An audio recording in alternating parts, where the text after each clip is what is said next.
Good morning, everybody. It's Jeff Goldberg here for the Sales Pro Network. It is Friday, June 24th. I'm broadcasting live from Long Island, New York. And I founded the Sales Pro Network as a place where salespeople can come and enjoy, network, learn, make more money, and to elevate the profession of sales. As many of you know, I'm a sales coach and trainer, and I work with both individuals and organizations to help them get measurable and sustainable sales increases. And every Friday morning at 10 a.m. Eastern, I bring you a live guest who can either add value to the profession of sales or motivate the crap out of you. And today, I think we've got both. So it's my pleasure to introduce you to Rajiv Nathan. Good morning, Rajiv. Good morning. Happy to be. You know what? I don't know why it's so dark in here. I'm going to make it so you can actually see me. Just give me 1 second. But good morning, America and the world.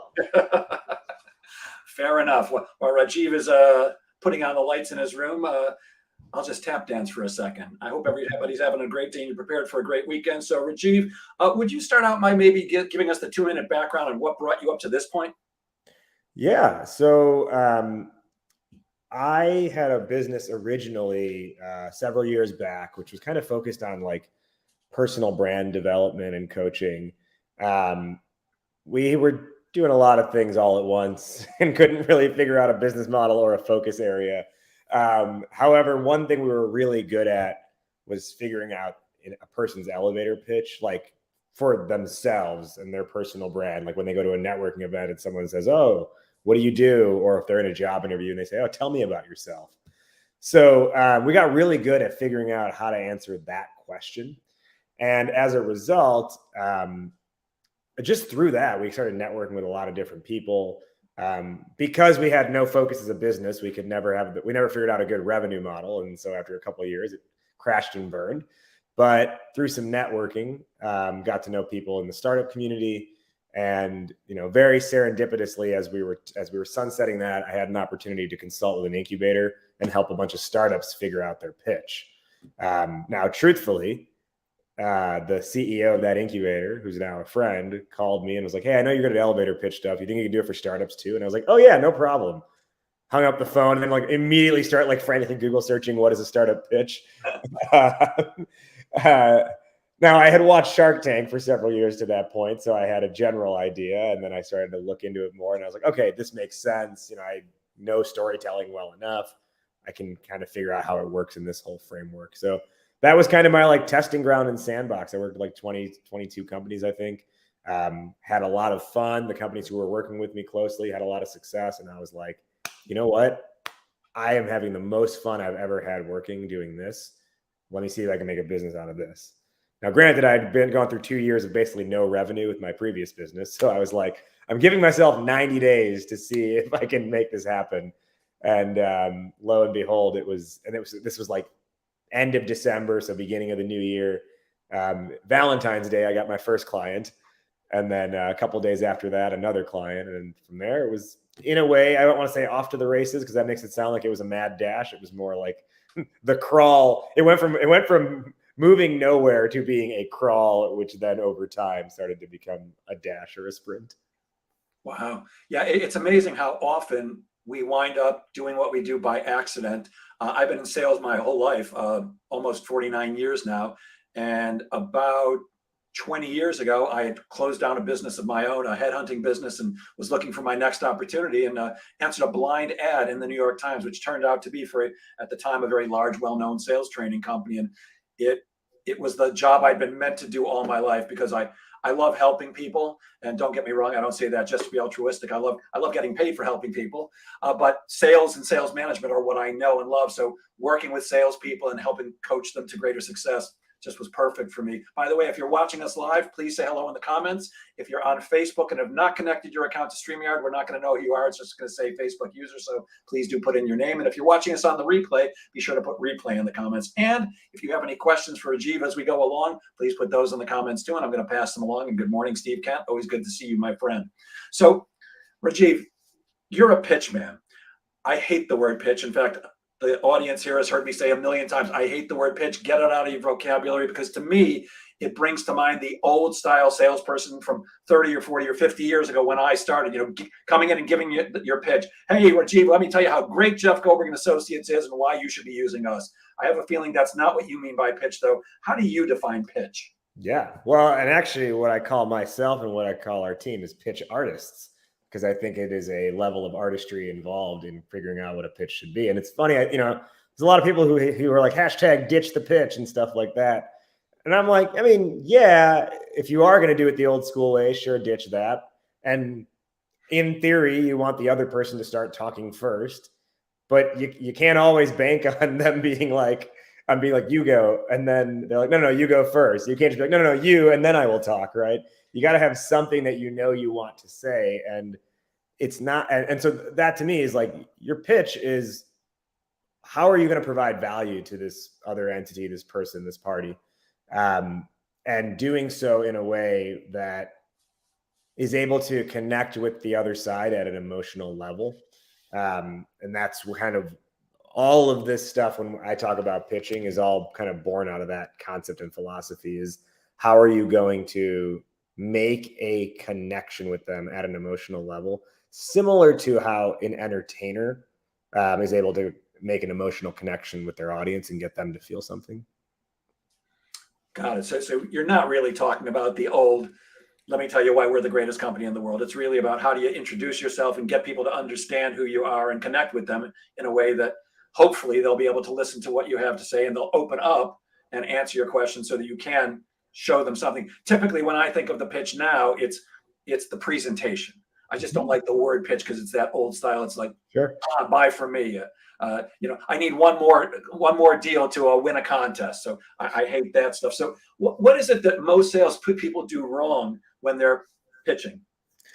I think, well, to that point, I think they make it an all about me show. They use a lot of buzzwords. So I think it's funny, like I can probably throw a rock and hit a number of companies any number of companies who will be like, we're an AI driven load delivery platform managing uptime for some of the top brands for Fortune 500 brands across the entire world. And our uptime is second to none. We've worked with these specific logos before, and we're funded by the same people who funded Pinterest, Duolingo, and Puppy Lingo, which is Duolingo for puppies, right? Like, and our platform is omni-channel, multiverse, metaverse, it's some derivative of that is what comes out in these pitches. And you get to the end of that and you're like, what does that even mean? What did they say? So I think that's where a lot of sellers kind of cannibalize themselves, is not having a clean upfront way to even talk about their company and how they may be relevant to the other person. And I think that's one of the best ways you can see that is like, just take most companies' demo calls and they'll be like, well, let me just give you a quick overview. And that quick overview will take 12 minutes. And in that 12 minutes, they'll be rambling. And you will end up more confused after the 12 minutes than you were before the 12 minutes.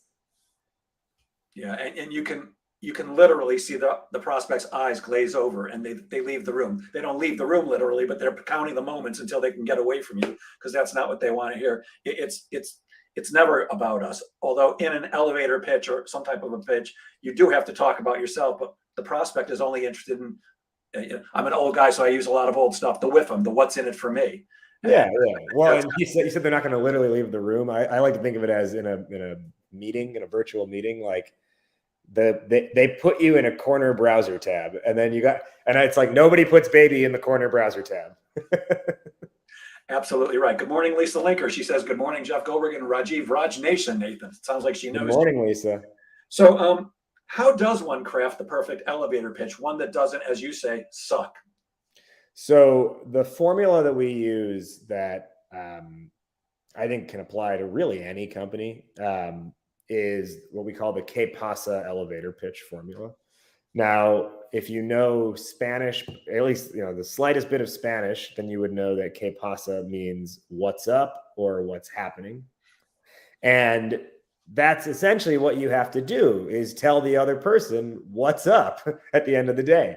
So Que Pasa, the acronym out of that is PASA, which stands for problem, approach, solution, action. Problem, approach, solution, action. When you communicate in that way, because I'll tell you, the majority of companies, if you ask them, oh, hey, what does your company do?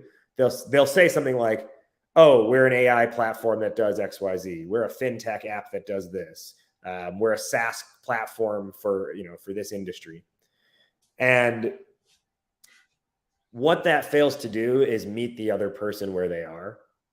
And if you don't do that, then you just sound like one of the rest, right? You sound like another one. And in reality, this is why I think, our whole point of view as a company is don't be the best, be the only, right? Instead of being another one, be the only one. And so when you're able to use this KPASA formula, when you start with the problem, you're able to provide context and frame of reference for why you should exist. And I think most importantly, you're able to lead with empathy. You're able to be like, hey, here's what's going on. Here's what we've seen is going on. We get it. We understand it. That sucks. Like it's really tough to have to deal with that thing. Well, here's what we do about it, because we realize it really does suck to have to be in that position. And so when you can do that and you can communicate in that flow of information, you're able to, again, provide the context, the frame of reference, lead with empathy, and establish an emotional connection up front and use that as the linking point to what your offering ultimately is. And what we find in nearly every elevator pitch we create is that, and it's by design as well, it's not by accident, usually 50% or more, I'd say roughly 50% of your pitch is actually just talking up the problem. And the remaining time is your approach and your solution and the action, whatever action step you would want them to take, given the nature of that conversation. Because when you do that, when you talk up the problem more, you don't have to say as much about your offering. You don't have to say as much about the solution, because it starts to write itself. And I think what's a cool kind of like Jedi mind trick, if you will, is if you're able to articulate the problem the right way, they're already starting to think about how you might solve that. So by the time you actually tell them what you do, if they've already started to think about it, it actually feels more like a reinforcing thought that they have, as opposed to you, like, I guess, spamming them with information, or you like pounding them with, here's what we do, here's why we're great, etc. And in this entire process, I want to be clear, you strip out the buzzwords, right? You make yourself sound like a human. And one thing my dad is an engineer, he's a chemical engineer. He grew up in India. And one of the things he said, like they told him in engineering school, that I think totally applies to this as well, and to the selling profession as well, is they were taught a well-defined problem is already half solved. A well-defined problem is already half solved. I think that's a great mindset to have generally in selling. And then also specifically within this KPASA formula, right? If you well define that problem, it's already half solved. You don't need to say as much about what your offering is. So does that mean that instead of in my elevator pitch where I say, I help companies like yours get more appointments with decision makers, shorten their sales cycle, and close more business more profitably, I should be saying, a lot of the people I speak with tell me they're having trouble with getting more appointments with decision makers, shortening their sales cycle, and closing more business more profitably. Is that what the kind of thing that you're talking about? Yeah. And you maybe want to like just shore up the language just a little bit. And I'm not saying don't have like a one-liner, right? Because what you gave was a one-liner. Well, that's part of my elevator pitch. I didn't want to do the whole thing right now. Right. It's fine to have a one-liner. I think too many companies rely on a one-liner that's not even that good in the first place, because it'll be, I don't know, they won't think about how are they actually articulating what that statement is, and they'll just be like, oh, we help companies with blank. But it's like, oh, okay, great. Why should I care? So in your case, you just kind of like reframe it. Hey, I talk to sales professionals every day who tell me, what were the 3 points again? Sorry. Getting more appointments with decision makers, shortening the sales cycle, closing more business more profitably. Yeah. So in other words, I'm saying I'm going to help you increase sales. Yeah. So it's like I talk to sales professionals every day who tell me that their deals are dying on the vine because they can't get to the DM. And even if they are able to, the deal extends 40 days longer than it's supposed to, which kills their opportunities to hit their quota. And a bunch of opportunities end up getting funneled into ghosted or closed lost. At the Sales Professional Network, like here's, we do blank. And your approach statement is, think about it as like your ultimate brand promise or your ultimate brand value. It kind of like lives above the service offering or the product. And then the solution kind of starts to describe out the specific product itself. So like for Startup Hypeman, our approach statement is, we help startups not suck at how they pitch themselves. And then the solution is, well, how do we do that? And what are some of the benefits of that? So is that your actual pitch? Actually, first of all, good morning, Ray Aurora. He says, good morning, Jeff and Rajiv. Hi, Don Levine. And Vivek is saying, what's an example pitch statement for something as complex as AI? We take your data and give you analytics. Well, every AI company does that. And he's looking for an example. And good morning, Ben Gibbs, also one of my favorite salespeople. What's up, Vivek? So I had to know a little bit more about what the company does in this case, but at a general point, you'd want so what's the reason why someone would want this data and analytics in the first place? Like what's happening in their day-to-day or in the course of their business that the way they're doing things now is inefficient or inaccurate or insert whatever word you want there. Start with that and then use that as a jump off point to be like, well, here's what we do about it. Now, there may be other companies who do something similar enough. And I think what matters here is, do you have a unique viewpoint on that thing? So like, you could have 100 SEO firms, which there are. Does your company have a unique sort of methodology around SEO or a unique approach or a unique way of at least looking at SEO, right? And then can that be how you start providing the value to them after playing up the problem? Even if you don't, 99 out of 100 of your competitors will not communicate in the KPASA format anyways. So you'll be able to create some differentiation purely by relating to them first by highlighting the problem. Got it. So if I'm putting you on the spot, just say you don't want to, but can you give us yours? What's your pitch when you're doing it? Yeah. So we've got a couple market segments. I'll kind of focus on the startups raising capital because that's where a lot of our efforts focused on. We talk to founders every day who tell us we suck at telling our story, and they realize that's the delta between where they are today and where they're trying to scale towards with respect to their fundraising journey. And it's the reason why investors turn them down, why they're not getting into pitch competitions, et cetera. We help startups simply not suck at pitching themselves. And we do that by figuring out the right way that makes them stand out to their audience and stand apart from anyone else, specifically by helping their audience see them not as the best, but as the only. And when their audience sees them as the only, that's when they start to get more of those conversations and accelerate their funding timeline. And then, depending on the scenario, I'd be like, if this was in a sales call, I'd be like, does that give you at least a decent high level understanding? Right. That's the likely like action step if it was in a individual conversation. But you can see how like I take this idea and I made it very like, I don't mean this in the wrong way. I mean in a good way, like very casual sounding, right? Like I hope it doesn't sound so much like you've like been engaged in a pitch. It's just like, it's me sounding like I'm having a conversation with you. And not being like, again, I didn't make it sound like a radio advertisement necessarily, which also there is a separate format of the KPASA that is perfect for radio advertisements and things of that nature. But in this selling format, in this one-to-one selling format, you want to take the value prop and make it sound almost as if you just thought of that on the spot. Yes.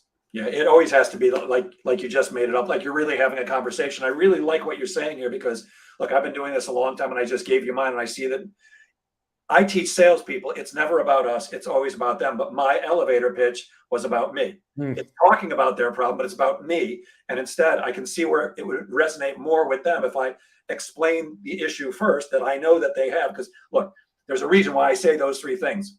not enough appointments with decision makers, too long sales cycle, and not closing enough business profitably enough. Because those are what my clients are having issues with. I've done this long enough that I know what they're looking for, but I can see where it would resonate with them better if I state the issue that they're having and then explain how I solve it. I love that.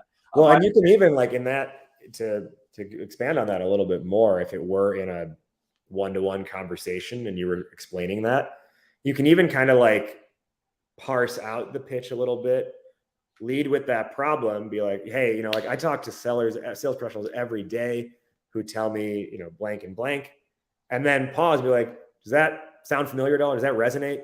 Right. And then if they're like, yeah, that happens to us a lot. Right. And then you're like, well, yeah, I'm not surprised because I do hear that all the time. Well, here's how I provide help. So you kind of like secure a little bit of interest of like verbalized interest up front. Yeah. And my selling skills program is called Conversational Selling Skills. So that's exactly what you're saying. Perfect. Have a conversation. By the way, clearly you're very good at telling your story, because Vivek says we suck at telling our story. How do we know your fees? And since then, he posted that I have to run, but he'd like to talk more with Rajiv. So you've got a lead. If you want to take a look in the comments. Right on. I'll copy paste your email there, Vivek. So you're doing well already. So, you know, at some point, you know, you do have to give a presentation, which is what most people consider the pitch. Why are most presentations not very effective at all? Well, similar to just the overall idea of the pitch, I think a lot of presentations are the me show. There are, and I don't know why, but this became like an industry standard of like, oh, send them our capabilities deck. And that's what's like, so many of these things are quote unquote capabilities deck, where it's like slide one is here's a photo of our corporate headquarters, and then 4 bullet points being like, with offices in San Francisco, Dubai, Sydney, and New York City, 400 plus employees around the globe. And then the next slide will be like, here's our solution suite. The slide after that will be like, and here's the technology backend that supports it. So you know you get 99.9% uptime. And then the next slide is like, and here's a lineup of our executive team's headshots, and combined they have 490 years of experience somehow. Like, and so like, there's no reason for someone to care in that style of a presentation. And that's also where, like, I think because so many presentations are done like that is why, you know, there's hashtag ditch the pitch, but then there's also like, what's it like? Hashtag team never slides, right? Or team no slides. And I'm like, no. I mean, yeah, I agree with you if that's the presentation you're delivering, but your presentation is really your opportunity to tell a story, and figure out some level of like emotional buy-in to be able to frame the product offering that you have in the right way. It's your opportunity to get them to to invite them into your point of view and help them see things through your lens, and assuming your lens is a positive one and you actually genuinely, you know, care to help people. Which is why I think when you can story tell through your presentation and make it more a story that is your company's, almost like your commentary on the state of the industry and where things are going, you're actually able to teach them. And the best presentations teach their audience something that they never had considered before, but once you reveal it to them, they're like, wait, what? You know, like it's almost like a magic act has been pulled in a way. And I think the best reaction you can get, or the best emotion you can generate through your presentation, is one where your audience says to themselves, huh, you know, I never thought of it like that before. That's really interesting. We need to keep talking. Because again, you've revealed a truth that was kind of seemingly under their nose this whole time. And they're in this world every day and they never realized it. And so when you do that, when you can generate that type of emotion out of your audience, you're able to, again, you enter like teacher mode, right? And now they respect you and they trust you for your expertise and your thought leadership. And so now if you're selling software or you're selling a product, they're not buying simply because your product can do the thing, because you likely have competitors and all your products can do the thing. They're buying because they see beyond a product level. They're like, I know the product is good, but more than anything, these people know this industry better than anyone else. We just got to make sure we're on their rocket ship, because whatever they're doing with the product, we know it's going to take us places. Yeah. So I think you're talking about, you need to be showing yourself as deserving of becoming a trusted advisor. Yeah. And it's why I always recommend to people, stop bowing down to customers. Stop treating them like they're on a pedestal. Like, one of the things I truly despise is when a salesperson starts a meeting with, "Thank you so much for your time today." Why would you do that? That doesn't make sense. It makes sense in a way because that's the way we're all trained a long time ago. Bow down to the almighty customer. They know everything. Treat them like a prince or a king or a princess, and they're going to become your customer. Except that's not really what it is. In fact, what you're saying is really right in line with the challenger methodology, which is, hey, you got to show them stuff that they don't already know, because then they're going to say, exactly what you said, Rajiv. That's somebody I need to work with because they know something I don't. They're willing to. They know my industry and my business so well that, like you said, stuff that should have been right under my nose wasn't. So I actually just wrote a LinkedIn post to your point about don't bow down to them. I wrote a LinkedIn post like a few days ago, last week maybe, recapping how earlier this month I had 9 sales meetings in a single week, which, when you're running the company and you're in charge of delivery and content creation and marketing, 9 is a lot in a week. And I batted 555. I went 5 for 9, and 5 of the 5 closed in a single call.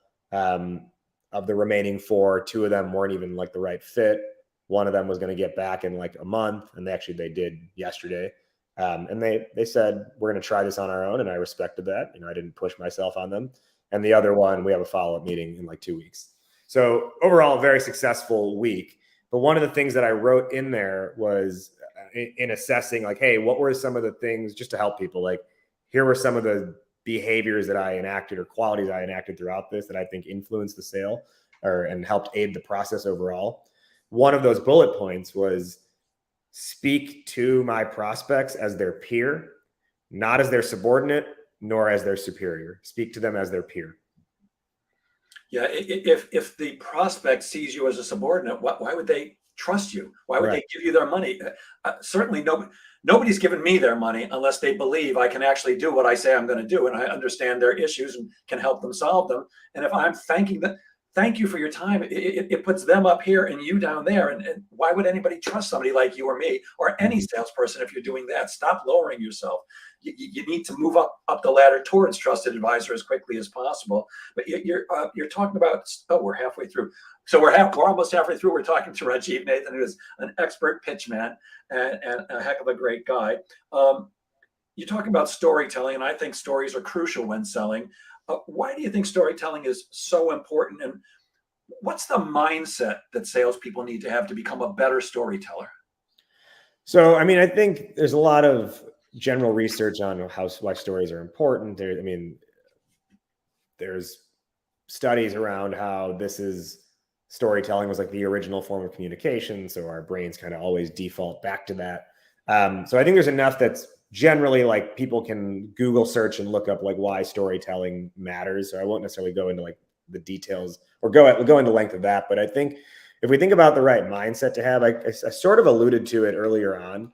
But I think everyone, if you're like a account executive, a BDR, whatever, if you're in the C-suite, right? Like, stop thinking business, stop thinking like an executive.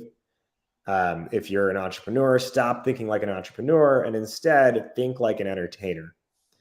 And the reason I say entertainer is because the entertainer has one goal in mind, and that is make an emotional connection with my audience, get them to feel something, right? Get them leaving this arena buzzing. And so what they do is they curate their set list based on, well, what do we want to leave these people buzzing with? What you don't see an entertainer do is come out and be like, all right, so check it out, everyone. Tonight, we're going to play every song from our entire catalog, and not just the album. So that, it's like 11 albums total, 13 songs per album. And then on top of that, we also want to show you, we want to play some of our B-sides and some rough drafts we've had working in the garage that aren't fine-tuned yet, but we want to at least let you know what we're doing. And then on top of that, we want to give you an insight into our upcoming 6-month roadmap of new music. It's going to take about, I don't know, 19 hours to get through it all. Who's with me? Right? They're never going to do that, because even the most diehard fan would be like, yo, play the hits.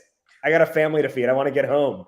Right? They want to hear your greatest hits essentially when they come see you perform. So similarly, like, adopt that kind of mindset as the entertainer, which is like curate your set list more or less around what type of core emotion are you trying to drive out of them, and what do you want to leave them with. Intentionally cut songs out of your set list because it's more of a distraction than something that's going to help. And particularly when you think about like, your demo, right? If you sell software and you have to do a screen share demo,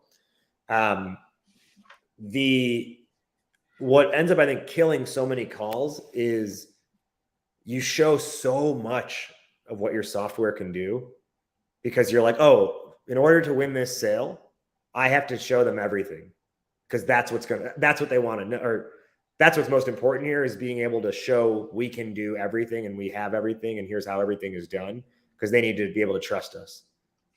But it's their first pass at your offering, at your software. So it's got to feel simple and clean and linear. If you show them everything at first pass, they're going to walk away being like, this is too complex. We'll never adopt this. It'll be, we'll never get anyone to use this. Even if it does solve the problem, people won't touch it. So, and to borrow from another entertainment sort of perspective here, the analogy I like to draw with running a demo is like Super Mario, right? Like, take original Mario on Nintendo, like do that one. I remember. So, when you turn on that game, right, and you press start, look at how intelligently the game was put together to make it simple and clean and linear. Because you turn that on and you have Mario on the left side of the screen with this big open world to the right of Mario, and you're intentionally left aligned to kind of indicate you need to move forward, not backwards. You could try and move backwards, you're not going to go anywhere. So your only two options are either run or jump. There's nothing else you can do but run and jump. And so you start running, and then that first little bad guy, the Goomba, starts to come towards you. If you're going this way and the other thing starts coming towards you, there's an implication that this thing is probably dangerous. And so what do you have? You have an option to either run into it or jump over it. If you run into it, you find out immediately that's bad. You die, you get a new life, you start again. If you jump over it, you see, oh, here's how I interact with the world. I'm supposed to jump over things, or I can jump on top of it and get points. And then once you do that, now you see the first set of bricks and question blocks. And it's like, oh, maybe I should use that jump button again. Right? So this run and jump philosophy, by the end of the first level, you have learned every possible way you can interact for the rest of the game.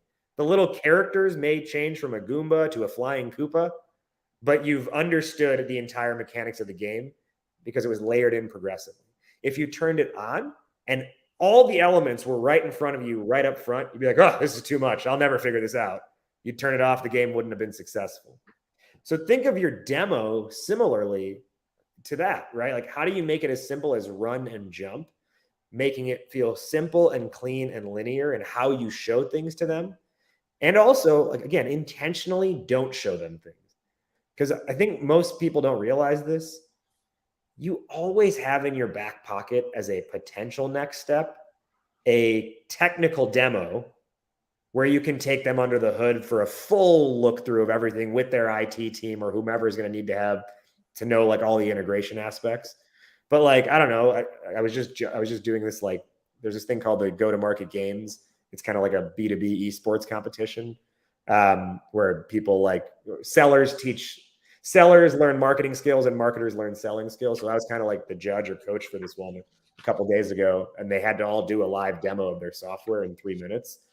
And, 2 of the 3 people spent most of the time explaining the main dashboard page when you log in. Not only that, but they explained to me how to like set up an account. And I'm like, well, give me some credibility in knowing that I can probably figure out how to set up an account if I were to buy this. And then don't bore me with what's on the dashboard, because no one ever said, oh man, that dashboard was so sexy, we got to buy it. Gotta have it. Yeah, Rich says, Rich here. I'm sorry, I don't know which Rich, so please put your last name. He says Setlist should build to the highest point, and then they ask for an encore. You earlier in that little rap, you were talking about being prepared and tightening up your set list, because nobody wants to listen to 19 hours. And before you and I got on this call, I was writing up my set list. I do stand-up comedy, and I've got 5 minutes, and you can't promoters. If you go 5:01, they're pissed off, and it's got to be tight. And I'm like, okay, which jokes do I want to use tonight? You got to be prepared, because every time there's money on the line. And I know you're not only a pitch man, you're also a rapper, a DJ, and an MC, right? Not a DJ. I'm a rapper. Yes, I am a yoga instructor, and I am also a professional ring announcer for MMA. Very, very cool stuff. You also talk about, and by the way, guys, if you're on LinkedIn, you got to be following Rajiv Nathan. He's when you told that story about the deal, the week that you had with the 555 closing ratio, I said, yep, I read that one. I follow you. Absolutely, everybody should be following Rajiv. I often talk with prospects and clients about ICP, an ideal client profile. How does someone go about defining their ideal client profile? Why is that so important? So it's important so you actually have a targeted way to get customers. I mean, you're in the wrong spot if right now you're like, oh, well, we can sell to everyone. I mean, unless you're like a consumer good, you're like sell batteries, right? Like, and you're on the shelves of Walmart and whatever. Assuming that's not you and you sell a product or a service otherwise, specifically in B2B, your target market really can't be everyone. Having an ICP allows you to focus not only your sales efforts, but even your marketing content as well. And your marketing content should calibrate with your sales efforts. So it makes the entire operation I won't even say easier, it makes it possible, right? I think you're running in place and running in circles if you don't have a defined ICP. The way I like to look at it, and when we start with clients, this is a mini exercise we run them through, is we kind of look at it as we just call it an audience funnel. And the top layer of the funnel is these people. That's kind of like your demographic level information. So, I don't know, like VP of finance at SaaS companies with under 100 employees, something like that, probably in North America, et cetera, et cetera. So these people, the layer underneath that is have this problem. So what is the core problem that they are experiencing? Causing this feeling. So what emotion does that problem likely generate for them? Is it frustration? Is it stress? Is it disbelief? Is it resignation to the issue? So these people have this problem causing this feeling at this time. When does that feeling hit them? When does that realization of the problem hit them? Is it when they are when they're planning out their quarter? Is it when they do weekly one-on-one reviews with their staff, right? What's the moment in time that they realize this is an issue? And then the output of that funnel is, therefore, they want to feel blank. So if they feel this way today, if their problem is solved, how would they feel? Or in an ideal state, how would they want to feel? And what I want to just clarify in that, so you have these people have this problem causing this feeling at this time, therefore they want to feel. The at this time part of it, what's important to know is I think there's really only two types of problems that exist, and that is chronic pain or what I just call an acute event. You want to be an acute event. And the best analogy I can give for this is Jeff, have you ever driven with your check engine light on? No, because I'm that kind of guy, but I know what you're talking about. You're like the one exception to the rule here. Yeah, I don't want to break down anywhere where I can't get help quickly, but yes, I know what you're talking about. I know that many people do. So that's something that They I often do, put the right? tape over it so that You they know, can't see it. yeah, exactly, right? Like it happened to me recently. Like my check engine light was on, and I was like, "Oh shoot, I should probably get this solved." But I was like, when it's convenient for me, I will go to the shop and figure it out. That might be that day. It might be a week. I know this was several years ago. I literally drove with the check engine light on for like 3 months. But the check engine light doesn't force most people to take action. Now, if one day you're driving and black smoke starts flying out from under the hood and the steering wheel locks up and you have to muscle over to the shoulder, at that point, you're not like, yeah, I'll probably get this fixed when it feels good. No, you're calling a tow truck right then and there. So black smoke flying out of the hood, steering wheel locking up, muscling over to the shoulder, that's your acute event. The chronic pain is the check engine light. And you don't want to be a check engine light because it's something they could be putting off forever or for when it becomes ultimately convenient for them in their mind. If you can align with being an acute event, now there's a reason that they should be doing something about this now. So think about that when you say, like, as you do that audience funnel with the at this time thing, right? Because if your answer to that is like, oh, all the time, well, then you're not getting specific enough. Yeah. And I find too often exactly what you said is true. People say, oh, I can sell to anybody. Well, you can't sell to everybody. Even if you can, there are customers or prospects who are going to be better for you than others. And if you haven't defined an ideal client profile, how are you going to know when they show up? Mm-hmm. I mean, too many times I find salespeople chase deals that they are never going to close and shouldn't, because they shouldn't be working. But like, look, I'm at a stage of my career, and thank goodness my success, where I can afford to turn away clients if I don't want to work with them. So I have a very clearly defined set of characteristics that I'll work with you or I won't work with you. You don't want to pay me what I'm asking for? I don't negotiate a penny. You go see someone else. You don't want to pay me up front because that's how I get paid? Go see someone else. You're going to be a pain in my rear end? Not interested. You don't want to have fun because I bring fun? Go find somebody else. And if you're not clear, then you're not going to be able to notice or recognize when the right people show up for you. It's like finding the right woman or man in your life. Mm-hmm. I'll date anybody, not me. I've got a very clearly defined set of characteristics for who I'm willing to date and not, which is why I'm probably alone most of the time. Well, and I think you mentioned there, like, a very good position to be in is one where you are actually okay with turning away customers. Because if that's not where you're at, and because I've been on the other side of that in the past, and if you're not okay with turning away customers, you invite yourself to getting discounted.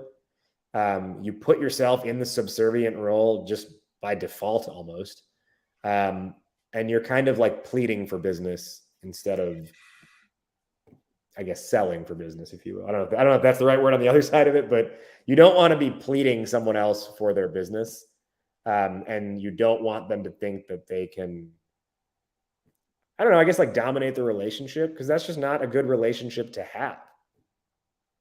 No, you're Like, absolutely sure, right. Jeff, you said, like, upfront payment, we're the same way. Like, and, I had someone recently try to be like, hey, could we like do this as like deliverable based? And I was like, I could have said, sure, we can make that exception. But instead I said, we're not set up that way. And that was my explanation. And they were like, okay, we'll pay up front. Yeah, look, people say stuff like that all the time. And it's just the way I choose to run my. Here's what I hear fairly often. Wow, you charge more than my lawyer does. Well, first of all, if your lawyer could do what I can do for your sales team, he or she would be charging more too. And maybe you need better lawyers, by the way. You recently posted that if you cold call me and I'm actually willing to talk to you, please don't make your first question, so what does your company do? Well, that would be pretty stupid. How should the beginning of that conversation go? Well, like, yeah, it blew my mind that they got me to talk, and then they were like, okay, great. So what does your company do? And I'm like, shouldn't you know that if you're calling me? So, and I'm not a cold calling expert. Trust me. I don't cold call myself. I've never liked it. I've done it sparingly. So I'm not here to tell everyone I know all the ways you should be cold calling. I just know what I've received on the other side that I know doesn't make sense and I don't like. because as the buyer, which is often I think probably one of the best perspectives, is what does your buyer relate to and think about. So being the recipient of a cold call, I'm like, okay, you got me to have this conversation with you, and your first question is, what does your company do? All I can think of is, shouldn't you be able to tell me that? At minimum, wouldn't you have gone to my website to be able to tell me, to even say, because the banner on the website says stand out. So I saw, and it's a stand out pitches, presentations, and something. What does it say? It says, I should know, because I was there this morning. Pitches and presentations for capital raises, customer acquisition, and category creation that don't suck. That's what the header on my website says. So couldn't you at minimum say, yeah, so I understand you're helping companies stand out through their pitches and their presentations for a couple different reasons. I mean, and then build a question based off of that. And I can't remember what this company was selling, but I don't know, let's say they were selling like onboarding software.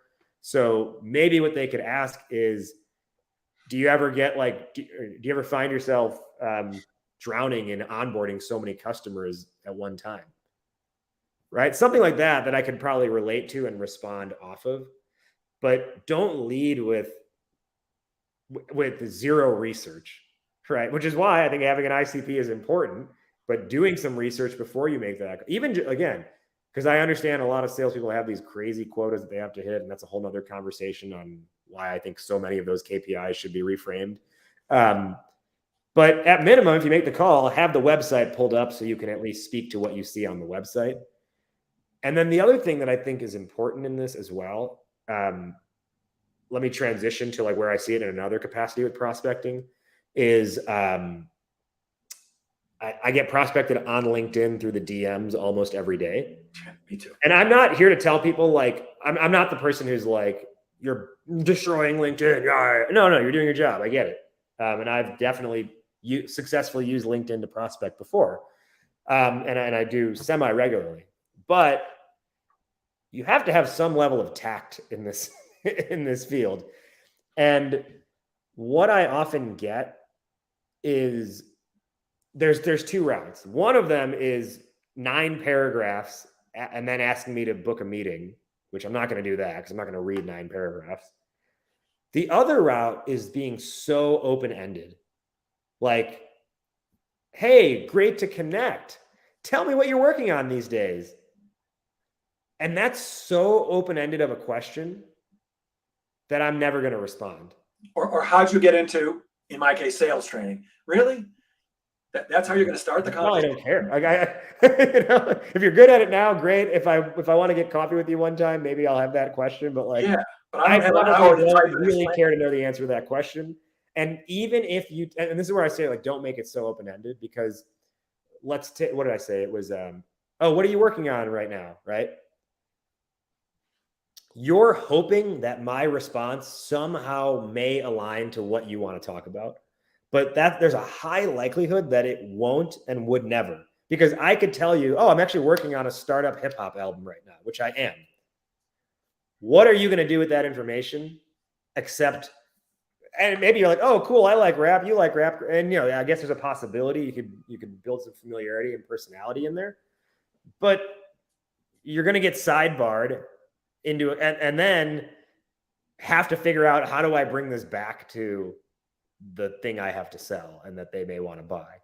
So don't make it so open-ended that you can do nothing with the response. And at the same time, makes me have to undertake essentially emotional labor to figure out how I would respond.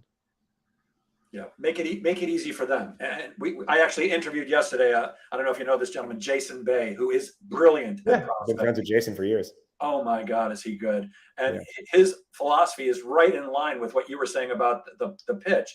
It's, a lot of the VPs of sales I'm speaking with are telling me that they're experiencing this, that, and the other thing. Are you finding that too? So it's stating the problem that you already know they have, and engaging them in the conversation. Mm-hmm. By the way, the one I love the best is, I got a call one time.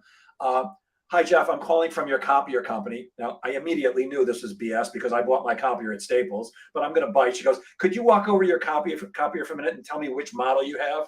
And my answer was, wait a minute, if you're my copier company, why don't you know which model you sold me? Stupid. Unbelievably ignorant. Surely there would be a record of You would your think so. history. I'm your copy. It's like, I'm your doctor. Can you tell me your blood type? You're my doctor. I don't know my blood type. Don't you know it? Jeez.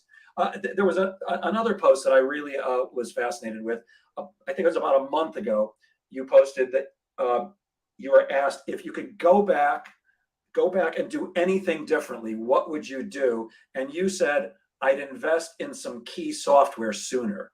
Now, are you talking about investing in software companies to make a bunch of money, or would you be No, buying? I just meant like I would have paid for like software to make my job easier instead of trying to do things out of like spreadsheets for so long. Like I would have just, I use Pipedrive now. I would have bought that right away. It was like $300 for a year, I think, something like that. Which software is that? Pipedrive. Oh, Pipedrive. I use Yeah, Pipedrive myself. Software, right? So I would have just been like, you know what? Let me put in a little bit of capital up front into my own business instead of trying to do everything so cheap. And I get there's a point of like, yes, you're bootstrapping, you're trying to not spend irresponsibly, but I think it's spending responsibly to be like, what's a core set of software that will help me do this job at a faster rate than I otherwise could do it? Because I probably missed out on sending follow-up emails or was slower to respond to things, or generally my prospecting activity was significantly hindered by creating a Google spreadsheet, sending an email, putting an X in the spreadsheet for outreach one on this date, and then hoping I remember on the next date to send the follow-up email, inevitably falling behind, right? So just like simple things like that, I would have just spent on upfront instead of being like, no, I can't spend until blank.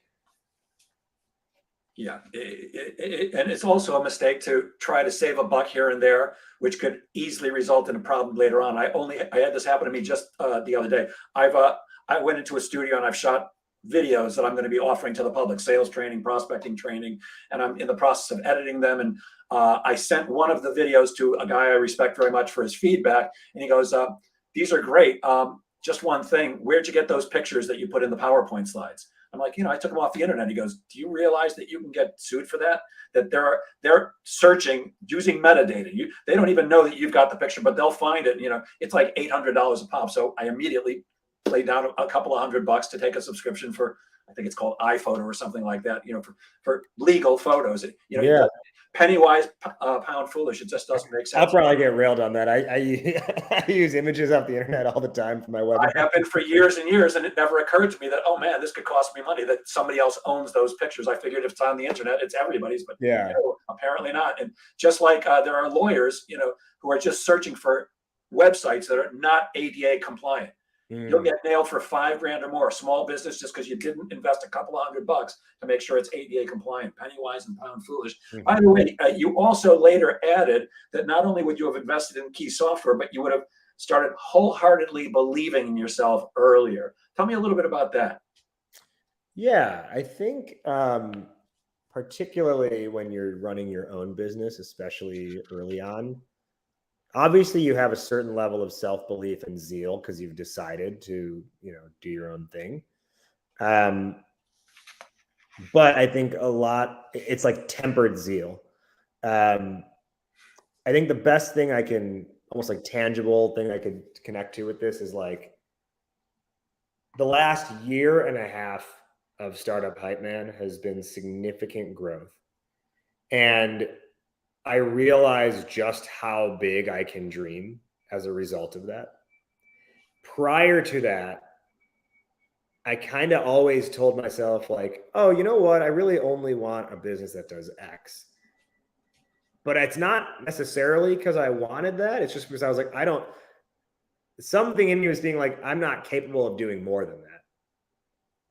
So I think it's, like success breeds more success. I think that's, that's the nature of it. But I even think like in some way, if I could have just started just believing that I could accomplish more upfront, it's like, your container is only going to expand to the level you allow it to expand to. And I think we shrink the container that we were in without realizing it. So earlier on, if I could have just been like, no, I do want to do these bigger things, because I was holding myself back of like fear of like, well, what if I say that and I don't? What if I set that goal for myself and I don't hit it? So let me be conservative. Let me play it safe. Let me set this level of a goal, and let me say I only want to do this much because I say I want that, but in reality, I only think I'm capable of that. So just having more of that belief, and I got to give a ton of credit to my wife, who early on was just like, you need to charge more for what you're doing, and you need to stop telling yourself that you don't want to go big. Yeah, we often tend to not acknowledge our own greatness, and because we all have that. Oh, can't be me. Look, I get acknowledged regularly, and my heart fills up, and it's like, do they know how stupid I am? Do they know what a phony I am? And that kind of conversation is not useful at all, because Right. if you're great at what you do, then you should acknowledge it and live into it, because you can do almost anything. And by the way, remember I said before, I don't know who Rich is. Well, Rich is actually the guy who pointed out to me that he got nailed $100 for using his stolen image. Rich Atkins, who's a brilliant communications strategist and trainer. We're quickly running out of time, and I've got 75 more questions to ask you, but I think I want to do this because I'm fascinated. I heard you do a great Barack Obama impression. Yeah. So give me a topic. Can you do Barack Obama giving his elevator pitch, or your elevator pitch? Okay. Or how about announcing a rest? No, you do MMA, right? Yeah, I will be doing wrestling as well. Let me do Barack giving a pitch of some kind. Perfect. All right. Now look, I'm not going to sit here and let millions of Americans go around having insufficient, ineffective, and sometimes inane elevator pitches. So my advice is to talk to the startup hype man, and then you will experience hope, change, and ultimately progress. Thank you. God bless. And God bless the United States of America. Bravo. This is not a political show, but I happen to be a big fan of that gentleman, and you did a great impression. That was really great. Hey, Rajiv, I'm going to share my screen for a second here. Can you please let people know how they can get in touch with you if they're looking to work with you? Yeah, right on. Just shoot me an email, Rajiv at startuphypeman.com, RAJIV at startuphypeman.com. Connect with me on LinkedIn. As you can see in my little StreamYard name tag here, if you just type in Raj Nation into LinkedIn, all one word, I should pop up. We got a cool podcast as well, Startup Hypeman, the podcast. We talk with company leaders on their growth strategies. And coming soon is the official Startup Mixtape, a hip-hop album dedicated to startup life. That'll be available on all streaming platforms. But if you subscribe to our point of view letter at startuphypeman.com, you will be the first to know when that drops. You're a man of many talents, my friend, and I really appreciate you joining us today and sharing your brilliance generously. I will end as I do every episode. Guys, please remember that sales is a game of making things happen. So get out there and make sales happen. Have a great weekend, everybody. Thanks again, Rajiv. Thank you. Appreciate the stage.